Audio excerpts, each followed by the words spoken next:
What's going on, everyone? Welcome back to the show. So we're going to take a look and listen to Senator Manchin. He was interviewed this weekend, and it was pretty interesting just listening to this whole interview.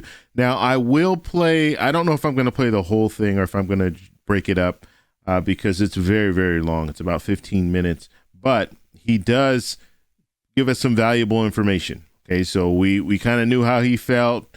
He did his little op-ed. He talked about how he felt about the $3.5 trillion, but he's very, very clear here how he feels about the $3.5 trillion bill and what he would like to see. So that's what we're going to take a look at today. But first off, on this channel, we talk about news that matters. If that sounds like something interesting to you, please subscribe to the channel and hit that little bell notification. Also, if you see my name and a picture of me in the comment section, make sure you also see a check mark next to my name. That check mark signifies that it's me. If you do not see that check mark, it's not me. It's someone trying to impersonate me.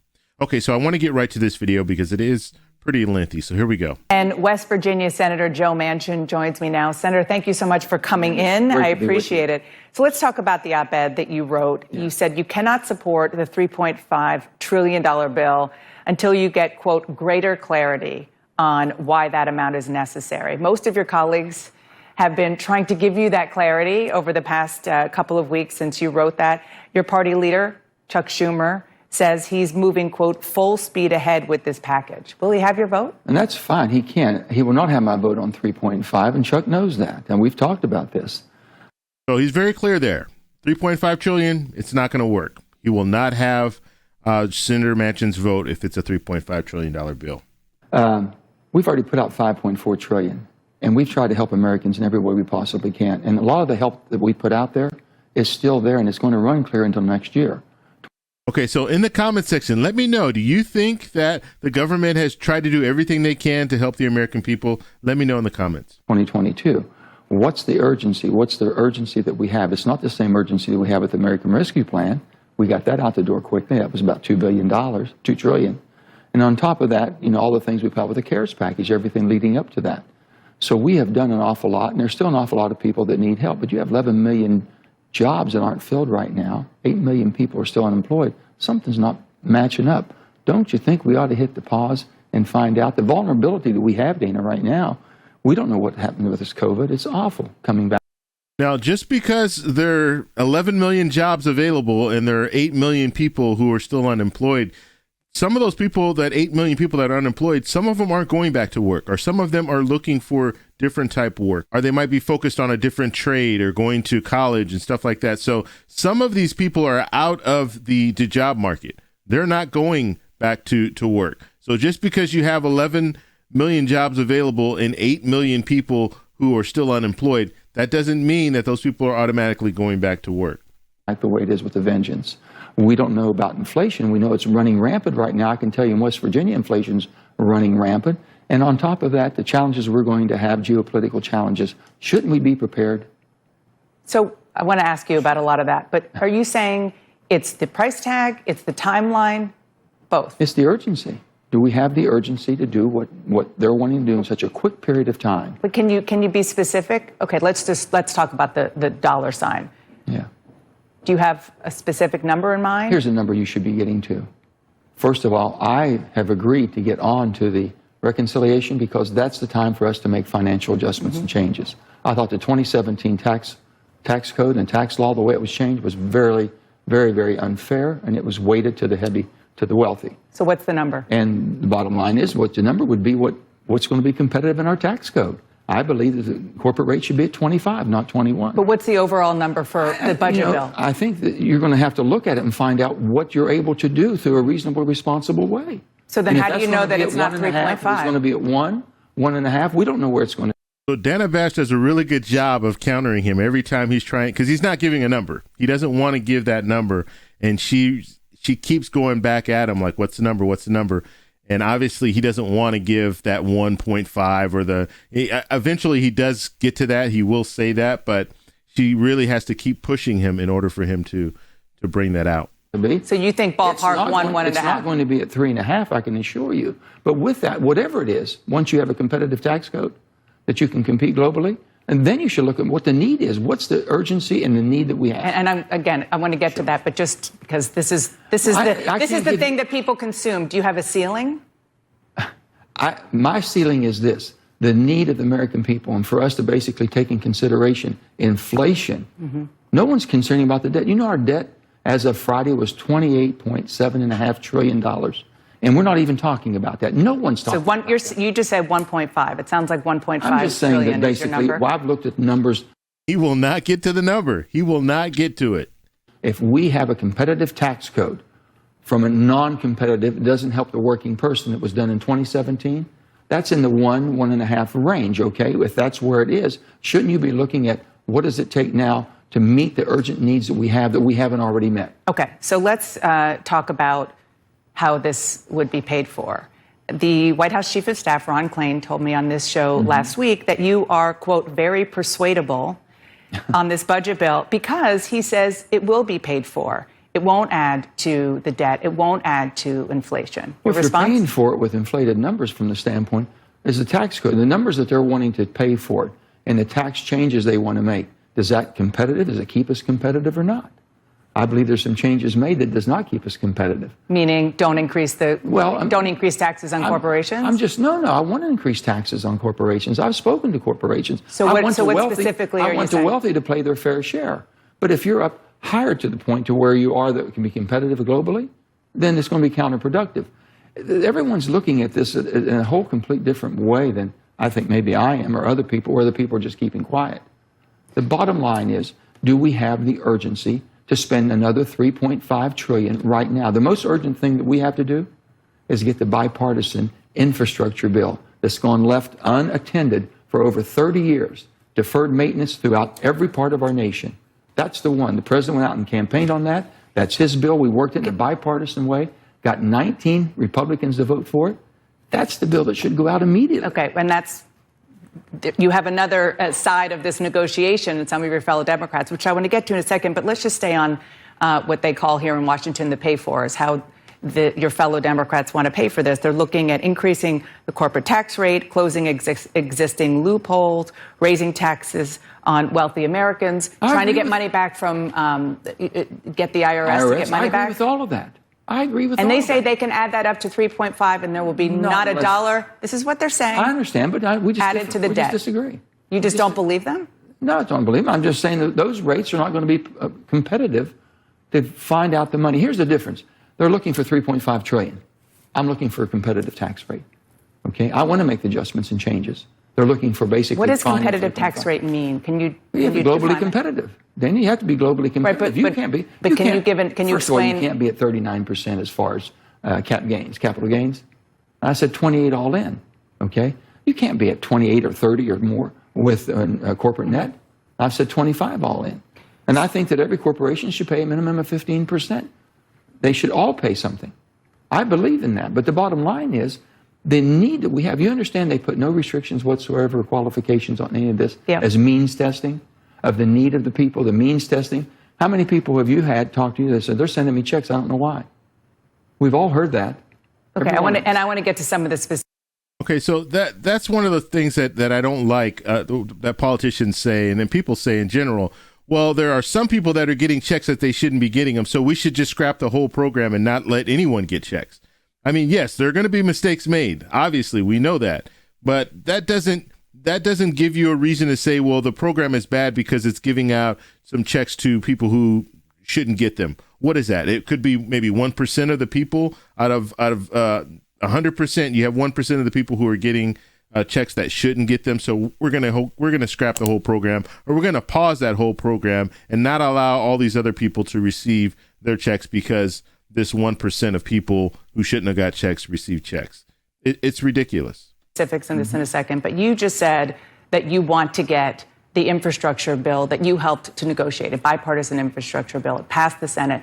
You want to get it and through the White House was very much and the White House every day. But as you well know, dozens of House progressives are saying no, they're not going to vote for your infrastructure deal until you support what we're talking about here, the overall budget bill, which has a lot of the president's agenda, a lot of Democrats' agenda in it. By digging in your heels on this, aren't you dooming your own infrastructure bill? Who's digging in the heels here? First of all, the infrastructure bill has been passed, okay? You have a bipartisan bill with 19 Republicans. Who thought that could happen? Who thought that? And we worked hard on that for many, many months, and the president's team was very much involved. And the president went out and sold this around the country.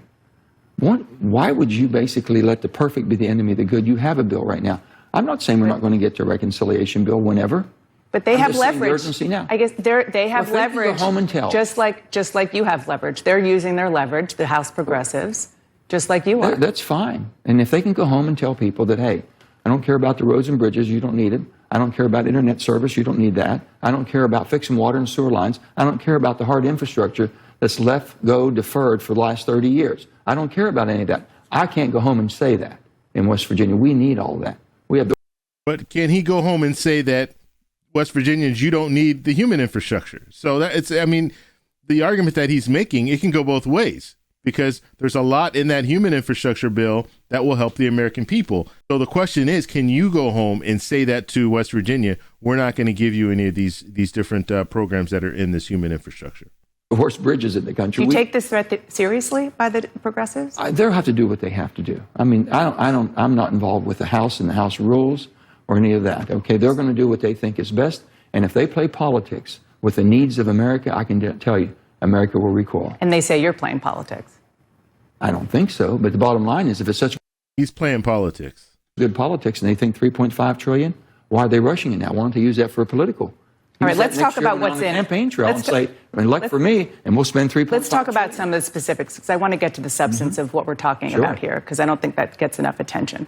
What President Biden and the Democrats say is the child tax credit, which has been expanded, make it permanent. They're saying it's already having a major impact on poverty and hunger for children. Do you support making it permanent?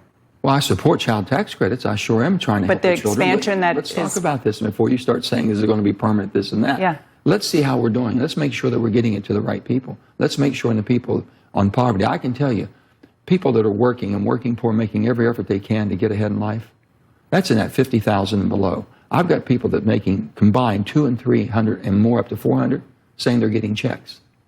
You know, if we have X amount of dollars. But it's on a sliding scale. They shouldn't be doing that. Well, it's happening, though. This is happening because of the sliding scale. Now, if he knows anything about the child tax credit, this child tax credit is added to the child tax credit that President Trump passed. So the child tax credit that President Trump passed, it went up to $400,000, and that was a $2,000 child tax credit. Now, what we're talking about now is the addition. So the addition, that's the new scale from 75,000 to 150,000 if you're a couple.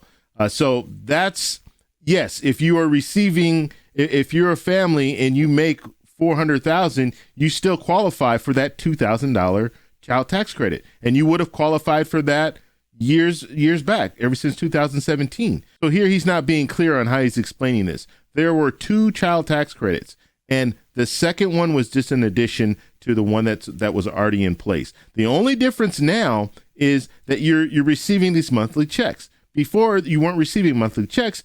You had to file at the end of the year. You file your taxes, and then you get that child tax credit in one lump sum. It's no longer one lump sum, or at least you have an option to get monthly or do the one lump sum. And he knows this, but he's playing politics here. He's trying to make his argument stronger by saying this. It's 75 and 150 with a sliding fee up to 400. Okay? These are things that there's hard caps to be put. The need-based, we're not having anything about need-based. We're not doing any type of that. And first of all, child tax credits. Think about this.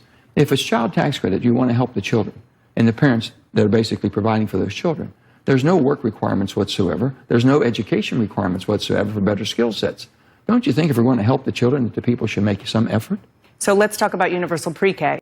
And then my question would be, if he's talking about this, if you don't have to work, why did you vote for it back in March? You didn't have to vote for it back in March, but you voted for it. So this whole argument, yes, they're talking about extending it. This whole argument now doesn't really hold water, because he voted for the child tax credit back then, but now when they're talking about extending it, he doesn't want to vote for it anymore. And the money, yes, the money will go to the children, or should be going to the children. That's the whole plan there. And I think they will have to address that whole situation where if you're not working and you can still receive the child tax credit, that might be something that they're going to have to discuss and negotiate. But that shouldn't mean that you kill the whole program or you don't extend it at all because you have people who are not working receiving a child tax credit. You just work on that part and then you extend it to everyone else. West Virginia, your home I've been state. all for that. I'm all in. You want to make it a federal Well, program. it's fine to be federal, but the states can do it too, and the states have a But responsibility. should universal pre-K be in a bill like this I that don't you have would a problem support? because I support universal pre-K. Okay, what about increasing funding for home care services for the sick and We have elderly? $60 billion hadn't gone out the door yet. $60 billion. The only thing I'm saying is, why urgency to spend another $300 billion towards that when you got $60 billion that hasn't gone out? Don't you think we ought to find out what happened? Why are we not able to get into that type of a chain to where we're able to make sure that the administration is able to disperse the money and get it to where it needs to be helped? Clean energy. But see, and this is another problem that I have when you're talking about, okay, well, where's the money? You need to find that out. You need to find that out. You can't just say, well, this is the reason why I don't want there to be more funding because we already have $60 billion that hasn't been spent. You as the leader need to find out, why hasn't that money been spent? I want to support this, but we need to spend this money. We need to get this money out. What's the problem? What's the holdup? So another weak argument there for not wanting to move forward with this $3.5 trillion bill. Energy provisions that are in this bill, they would use tax incentives and carbon capture technology to try to cut emissions in half and make the electric grid 80% clean energy by 2030. Do you support that? Let me tell you this. Let's look at where we've come in the last 20 years. In 2000, year 2000, 52% of our electricity came from coal. Only about 16% came from natural gas, and only about 9.5% came from renewables. 20 years to date. Okay, 2020, 19% from coal, 40% from natural gas, and up to 20% for renewables. The transition is happening. Now they're wanting to pay companies to do what they're already doing. Makes no sense to me at all for us to take billions of dollars and pay utilities for what they're going to do as the market transitions. We've proven that, and we will continue to transition. They're accelerating something that could be very, very vulnerable to the reliability So of it this sounds like a country no. You don't support the provisions. Makes no sense at all. Okay. Makes no sense. I'm sure. He can't just say no and then give the explanation. He has to go through this whole explanation and never say yes or no until he's called on it. And then still he doesn't say yes or no. He just says he doesn't support it. You've heard your fellow Democrat, Congresswoman Alexandria Ocasio-Cortez, said this about you in a tweet. Manchin has weekly huddles with Exxon and is one of many senators who gives lobbyists their pen to write so-called bipartisan fossil fuels bills. It's killing people. Sick of this bipartisan corruption that masquerades as clear-eyed moderation. This is your fellow Democrat. Well, is it true that you have weekly meetings with Exxon and other lobbyists for fossil fuel? No, they don't. Weekly meetings, I don't. It's just false. I keep my door open for everybody. It's totally false.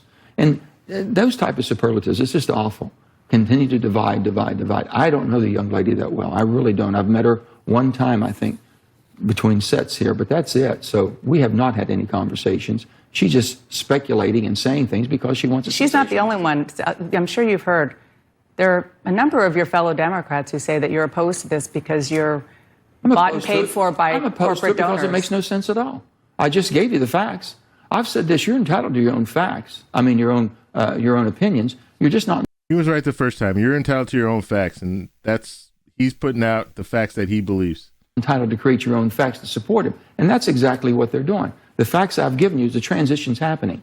Reliability. Look what happened in Texas. It was natural gas that basically shut down in Texas that caused all that horrible carnage to people. It was awful. You have said pause. What the Senate wants to do is get this worked out by this week so that the House can vote on it September 27th. Is that a timeline that you can support in any way? There's no way we can get this done by the 27th if we do our job.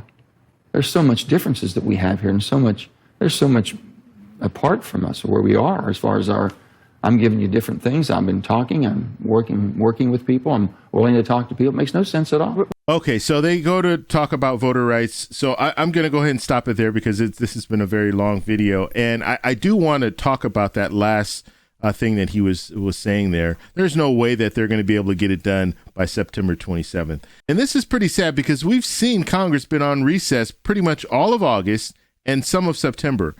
So you could have been getting this stuff done then, but you chose to go on recess, and you chose to stay on recess. And so now you're going to come back, and they'll all be back. Congress will all be back on the 20th. I know the senators will come back for a few days this week, but the full Congress will come back next week on the 20th.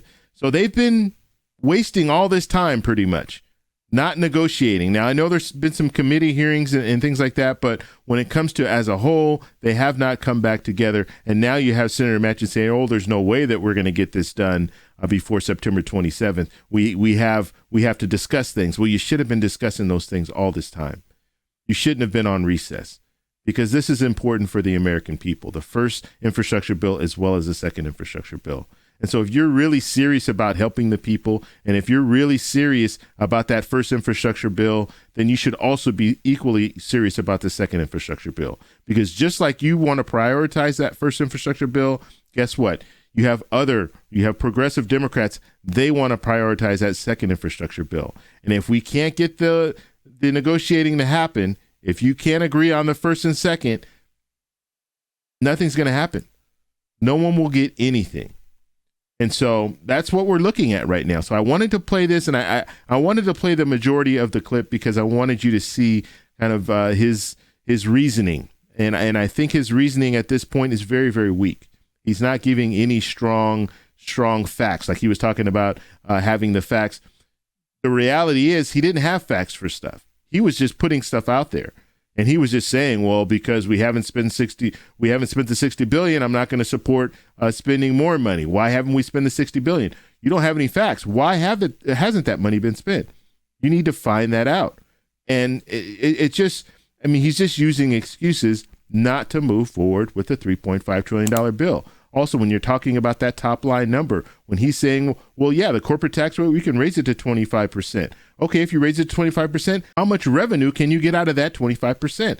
That's what we need to know. And if that is closer to 2 trillion or closer to 3 trillion, then maybe you have enough. So he doesn't know the numbers.